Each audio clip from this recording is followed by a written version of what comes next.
लोकाभिरामं रणरङ्गधीरं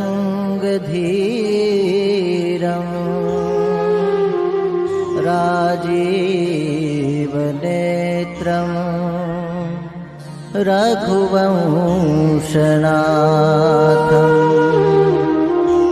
कारुण्यरूपं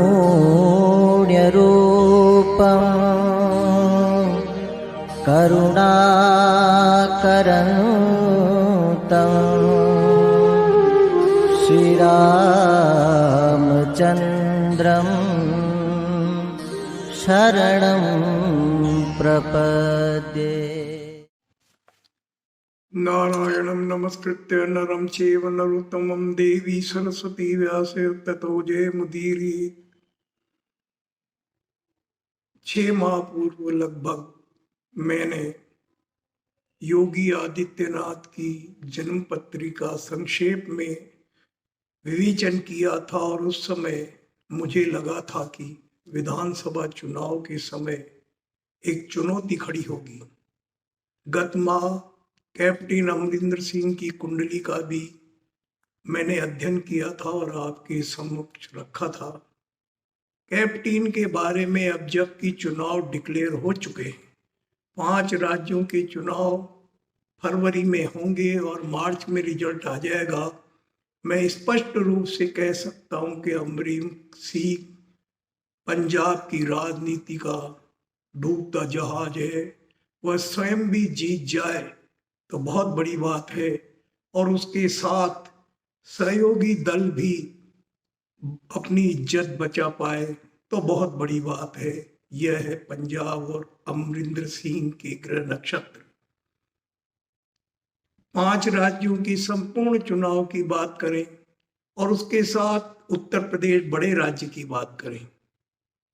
संपूर्ण राज्य के चुनाव हर जगह भाजपा के अलग अलग प्रतिद्वंदी हैं, लेकिन भाजपा के बारे में देखा जाए, जो भारत की सत्ता पर इस समय काबिज है, उस दल को देखते हुए हमें और आपको ये विदित है कि संपूर्ण चुनाव मूल रूप से हमारे प्रधानमंत्री मोदी जी के नाम पर होता है। यही स्थिति अभी भी बन रही है। उत्तर प्रदेश बड़े राज्य की बात करें तो उत्तर प्रदेश में मोदी जी के साथ एक चेहरा है, योगी आदित्यनाथ का सिंह लग्न है, कुंभ राशि है, दशम में 3 ग्रहों की युति है। कुंभ राशि शनि वर्गोत्तम है, केतु की महादशा उनकी चल रही है। केतु की महादशा आने पर ही वो मुख्यमंत्री बने थे, लेकिन इस समय केतु में शनि का अंतर आ गया है। शनि उनकी अपनी कुंभ राशि पर गोचर में कुछ समय बाद ही आने वाला है और गोचर के प्रभाव गणना के सिद्धांतों के अनुसार उसका प्रभाव प्रारंभ हो गया है। राहु अगर देखा जाए तो मेष पर आ रहा है, जो उनकी राशि से तीसरा पड़ेगा। शत्रु राशि में आ रहा है राहु और लग्न से भाग्य स्थान में आ रहा है राहु। यह संपूर्ण स्थिति एक चुनौती पैदा कर रही है योगी आदित्यनाथ के सम्मुख। आपको ग्रह नक्षत्रों के आधार पर केवल विवेचन पे ले चल रहा हूं, इसका राजनीति से कोई संबंध नहीं है। मोदी जी जिनके नाम पर संपूर्ण 5 राज्यों के चुनाव होंगे, उनका वृश्चिक लग्न है, वृश्चिक की राशि है। इस समय उनकी मंगल की दशा प्रारंभ हो गई है, लगभग नवंबर से उसका प्रभाव प्रारंभ हो गया है। और इस मंगल की स्थिति को देखें तो लग्न में मूल जन्म कुंडली में यह स्वग्रही है नीच के चंद्रमा के साथ, पर यही मंगल नवांश में नीच का हो गया है। इसलिए ज्योतिष के गणनाकार जानते हैं मंगल एक चुनौती पैदा करने वाला ग्रह है। वर्तमान में लग्न और राशि से चौथा शनि आने वाला है और छठे स्थान पर शत्रु राशि का राहु आने वाला है। ऐसी स्थिति में यह शनि और राहु की जो स्थिति बन रही है और इसका जो प्रभाव चालू हो गया है, यह भी चुनौतीपूर्ण समय पैदा कर रहा है।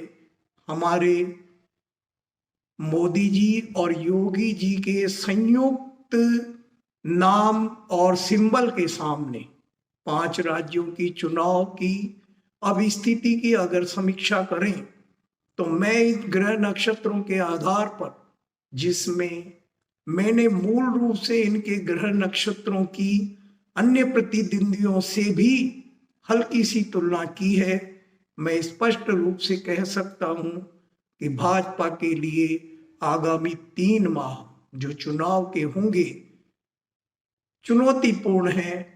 और निश्चित रूप से शनि, राहु और गुरु बड़ों ग्रहों का जो गोचर गति हो रही है, बड़े ग्रहों का जो गमन हो रहा है नक्षत्रों के आधार पर, अन्य ग्रहों से तालमेल के आधार पर भाजपा इस 5 राज्यों के चुनाव में बहुत ही हानिकारक स्थिति में रहने वाली है।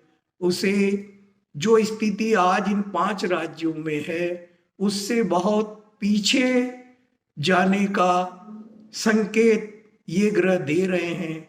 और मुझे लगता है, हो सकता है जो आज उनकी गणना की सीटें हैं उससे लगभग 100 सीटें उसकी कम हो जाए और इस कारण यह चुनौती बनेगी आगे राष्ट्रपति चुनाव के समय।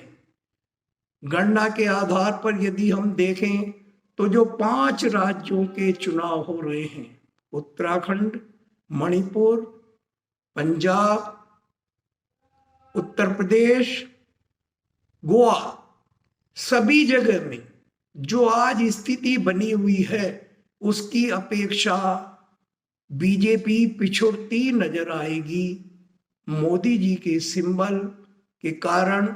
और गोवा में जरूर स्पष्ट रूप से भाजपा की ताकत वहां के मुख्यमंत्री के ग्रह नक्षत्रों के आधार पर दिखाई दे रही है।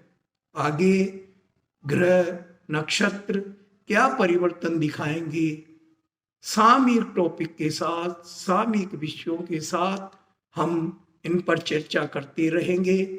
लेकिन आप लोग भी जानते हैं और समझने का प्रयास करें, सिंह लग्न और वृश्चिक लग्न में जो योगी जी और हमारे प्रधानमंत्री जी का है, शनि जो आ रहा है वह चुनौतीपूर्ण आ रहा है। इस समय निश्चित रूप से आगे के लिए इन्हें आगे लगभग 2 साल बहुत ही विवेक और समझदारी के हिसाब से काम लेना चाहिए। यह गणना इनकी प्रचलित कुंडलियों के आधार पर ज्योतिषीय सिद्धांतों से की गई है। इसमें किसी प्रकार का विशेष चुनौती या दावा मैं नहीं करता हूँ, पर ज्योतिष का विद्यार्थी हूँ तो ज्योतिष की गणना करता हूँ। यदि आपको मेरा विवेचन अच्छा लगे तो चैनल को सब्सक्राइब करें, लाइक करें। धन्यवाद। जय ज्योतिष।